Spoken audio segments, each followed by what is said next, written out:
Hi, Taurus. Welcome to your weekly forecast for January 20th through the 26th. We're going to see what's happening in the week ahead with this deck here. And then we're going to go ahead and pull a spirit message, a tarot card for you guys from this deck here. This deck actually comes with affirmations. So you're getting a card of the week with an affirmation. So stay around for that. Without further ado, my darlings, let's jump right on in and see what's happening for Taurus, Sun, Moon, and Rising in the week ahead. Here is your Monday, Tuesday, your Wednesday, Thursday, and your Friday, Saturday, and Sunday. Okay, dears. Monday, Tuesday, dear Taurus. Ooh, you have the High Priestess card.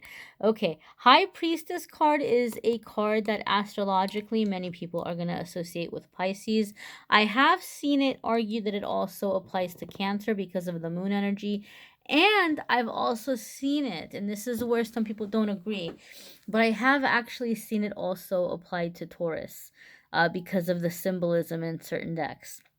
But regardless, whatever the case, this is coming up for you guys Monday, Tuesday. Let's put astrology aside for a second and think about the energy that's coming in. Anytime major arcana cards come up, they're telling us that we're at a significant crossroads. We're at a significant turning point, that there's a decision that's being made or a cycle that we're entering into that is directly connected to something we came here to learn, a lesson we agreed to learn, something we agreed to accomplish, some life purpose, some life path. So it's really significant. It's, major arcana cards are big energies. They're not just going to last for a day or two. So whatever's happening Monday, Tuesday, Taurus, you're entering into a cycle. You're beginning a cycle. This is going to be a time of great changes. The High Priestess card is about connecting with your spirituality, connecting with your highest good, connecting with your highest knowing, feeling more confident in your decisions, feeling your spiritual connection. And those of you that watch my readings, you've heard me say this in the past about the High Priestess. This is just something I have happened to see over the years reading for people. But when the High Priestess card comes up for somebody as I'm reading for them, it tells me that you're coming into a time that your chakras are aligning, they're opening up, they're clearing. And as they're aligning and you're connecting with your higher self, your energy becomes very irresistible. Very, very, very irresistible. And you are going to begin attracting a lot of things your way, opportunities, attention, people. You will have people that will pursue you very persistently. They will just like be making a beeline to you. But the thing that you need to realize is a lot of these people are very addicted to your energy because they feel something very healing about you. They feel something very soothing about you. And it's like a moth that's rushing towards the flame of a candle. It doesn't know what it is. It doesn't understand what it is. It just knows it's drawn to it. And if it's not careful, it's going to get burnt. So even though you've got these people or situations rushing at you, wanting to be in your life, wanting to be near you, they're not necessarily ready for you, Taurus. And it's up to you to be in control of that and to know that and to have boundaries and to know that not everybody that wants a piece of you gets to have a piece of you. Okay. If you are deciding to really kind of embrace all of this attention, and if you are in the energy where you're like, bring it on, I'll have all these people come in, I'm all for it, and I want to play and I want to have fun, if that is your mentality, I strongly suggest that you do what you can in the meantime to take back your energy, to sage yourself, smudge yourself, take sea salt baths, sage and smudge your environment, and try to call back your energy to yourself. Do cord cutting. Whatever the case, though, you are really going to be really, really fine tuning your intuition, okay? Your intuitive skills, your spiritual gifts and abilities. Some of you might even be starting to study more spiritual or esoteric topics, and really kind of allowing yourself to embrace a new type of spirituality. But really, really, we can expect this to be a period that you're coming into. So something that could go maybe for the next few months, possibly potentially even through the remainder of the year. Okay, but High Priestess is very powerful energy that many people, don't be surprised if you find many people drawn to you or opportunities coming your way. Your Wednesday, Thursday card, Taurus, is King of Swords. So some of you could be dealing with an air sign midweek. I want to say something about the astrology of these cards. Um, air sign obviously would be Gemini, Libra, or Aquarius. But in Taurus, like, you might be watching for your moon or your rising, so you already know that if that's the case. But when I refer the astrology, the signs of the cards, it could be somebody's moon sign, it could be somebody's rising sign, it could be their Venus. We don't always know that right off the bat, and that's why as a reader, I don't get too much into the signs, because I'm saying King of Swords here, but it could be their moon or their rising. It might not be their sun sign. When I talk about the air sign. So keep that in mind as well. I don't want you to get thrown off. But it could be someone that has air in their chart somewhere. Okay. Um, and so this is somebody coming in who's going to be in the energy of logic, of reasoning, of planning. So there could be something happening for you midweek where you're stepping into this energy. You've made decisions in that high priestess energy. You're feeling guided in a new direction. And as you come into midweek, you might be in the energy of where you're starting to plan on how to make this happen. And you might be having to come into some kind of negotiation, some kind of agreement to get what you want, right? You might be having conversations with people in your life, whether it be your boss or family members or a romantic partner or a spouse. You might be saying, this is what I feel guided to do. This is what I would like to do. Let's talk about how we can make this happen. So there could be negotiating, back and forth agreements, things like this with King of Sword energy, or communications. You might be dealing with a person. If this is a person coming in, this is going to be, like I said, a very logical person. It can also indicate a lawyer or a mediator. So you may be seeking legal counsel midweek as you are coming into some decisions involving taking back your power. Okay. Maybe you are seeking legal counsel because you feel you might have a claim at work, or maybe you're seeking legal counsel because you have some ideas uh for your business or things that you're wanting to do, and you're wanting to know, hey, how do I go about this? What do I do? What contracts do I need to have in place? I am getting a sense of bargaining or haggling, though, like bargaining or haggling. So I don't know if you just feel like you're having to negotiate with someone or compromise with someone, or if you're full on actually trying to buy something and you're bargaining and haggling. But that could be a case for some of you as well. This is a general reading, so the energies are going to come in different ways for different ones of you. Keep that in mind. Let's see. Let's go for your Friday, Saturday, and Sunday. Friday and Saturday and Sunday, we have Three of Cups. So whatever negotiating you're doing, whatever, agreement you're trying to come up upon, Three of Cups indicates you're happy with the result. Three of Cups is definitely a card that will come in with celebratory energy. It can also indicate finding a community of like-minded people. So something could be happening the end of the week where you're being invited to something and you're very pleasantly surprised that you're like, wow, this was right up my alley, or I met, very interesting people and I was wanting to get into certain things or topics or, experiences or hobbies. And now I've met people that I can explore these interests with. Three of Cups can also sometimes indicate something happening with big announcements. So maybe you're preparing to announce things like engagements, pregnancies. It could be good news regarding some business endeavor. Those of you that I said you might be trying to launch something business wise and you're getting some kind of um, uh, guidance there on the next steps to take and like launching something having to do with business. But Three of Cups is very happy energy, very celebratory energy.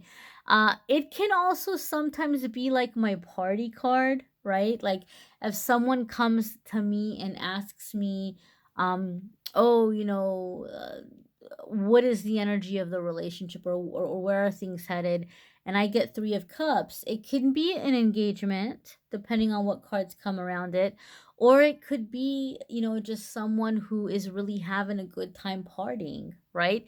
It depends on the energy of the situation. It depends on what other cards come up with it.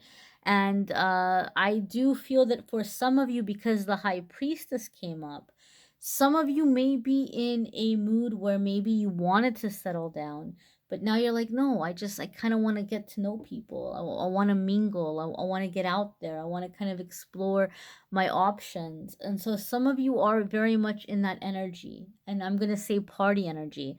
Maybe you're wanting to party or socialize or see what's out there. You might not be in a hurry to like hurry up and tie yourself down to one place or one thing. um a sense of like wanting freedom, wanting to explore what's out there. These are general readings, so the energies are going to apply in different ways for different ones of you. I would encourage you to watch your moon sign and rising sign video. Sometimes those may resonate more or bring extra information. But Taurus, I just feel that you're in this energy where you're having more confidence and you're beginning to have second thoughts about what you thought you wanted. You know, you're more in this energy where you're wanting to explore, you're wanting to have fun, you're wanting to meet people, you're wanting to take career or business more seriously. You're really coming into a sense of independence and curiosity. That's the overall vibe that I'm feeling from the Taurus energy this week. Let's see what your tarot card is for the week. And then obviously we'll also look at your affirmation. If you would like a private reading, please feel free to click on the Calendly link in the description of the video and schedule a private reading there. If you would like more love information, you can watch the love reading linked in the description of the video as well. The love readings for January. But let's see what's happening for you guys with your card of the week. And your card of the week, my dears, is... Dun, dun, dun, Eight of Air. So Eight of Air is a card when you're beginning to kind of get this fear of taking action. So maybe you're longing for this independence. You're longing for this freedom to explore. But some of you have this energy where like, oh, I would if I could, but I can't because ... You know, insert reason. You know, you might be feeling trapped or stuck, or you're feeling like it's dependent on someone or something else. But Ada Ver says that feeling of being trapped is only an illusion. Like, she's like, oh, I'm stuck on this cloud. I wish I could be free. And those feathers are kind of falling down to say, hey, feathers, do they make you think of anything? Feathers, like, hello, maybe you have wings and you can fly off that cloud, you know? So Spirit is trying to draw your attention to the solution, but some of you might be feeling a little bit kind of painted into a corner. But let's see what the affirmation is that comes with this card in the booklet. So she has Colette Baron Reed is the creator of this deck. She has this listed as a release from denial, seeing things as they are, and clarity. The affirmation is, with Spirit at my side, encouraging me, I open my eyes to see things as they really are. To be disillusioned is to free myself from illusions that keep me from the growth and healing I deserve. So I bid goodbye to illusions that have clouded my vision. Honesty gives me strength and courage to face whatever I have to face. So here it is. If you want to take a picture of that, if you want to write that down. I find it really helpful to do the affirmations the first thing in the morning and the last thing at night every single day. It helps me to kind of make it a more automatic thought, because that's the time when your brain is shifting from conscious to subconscious. So it's a good time to like kind of plant that in there at a time where it can become a little bit more deeply enrooted in there and a little bit more of an automatic way of thinking, a reprogramming way. You can try that. You can do it however you want to do it if you want to incorporate that affirmation. And guys, if you find the weekly readings helpful, but you also want a little bit more during the week, please feel free to follow along on Instagram and Facebook. Every single day there, I post two cards. Really, you get two cards each day on social media. There's the card of the day that gets posted in the morning, and it's gonna be on you know, whatever the message is. I pull a card a day with a message, and then I'll a few hours later do a pick a card where I'll post 3 cards and you choose the card that's jumping out at you most, and then I'll do a reveal and you'll get to see what you picked. And that's been really fun for a lot of people. One thing I do want to say, because there's been some confusion, I pick a card for each and every single day. I am the person that picks the cards. I am the person that will write the daily message. I'll put the part from the book and I'll put in quotes what part is from the book of the deck, but then I will write my own little message. I'm the person that does that. But I load them up to be automatically posted so that they're posted consistently the same time every single day. And sometimes when the posts get posted up, there are at times when I might be asleep or I might be away from, my computer. And so people will begin messaging me and then they get kind of hurt. Like, oh, well, Amethyst was on and she posted the card of the day, but she didn't comment or she didn't like or she didn't respond to my private message. So sometimes I'm awake at that time and all when it automatically posts I'll see something I can respond. But the majority of the time I might be asleep or I might be doing a reading or I might be doing something for my family. So when it's posting, it doesn't necessarily mean that I'm right there by the computer and that I'm seeing the comments or that I'm seeing your message. So if I don't respond until later, please don't be offended. I'm not ignoring you. I'm not like, it's just it's on an auto post. So I felt like I needed to clarify that. But I thank you guys for it's all blurry. I thank you guys for watching, liking, sharing, commenting, subscribing. And if you like a private reading, feel free to schedule one through Calendly. Take care, my dears.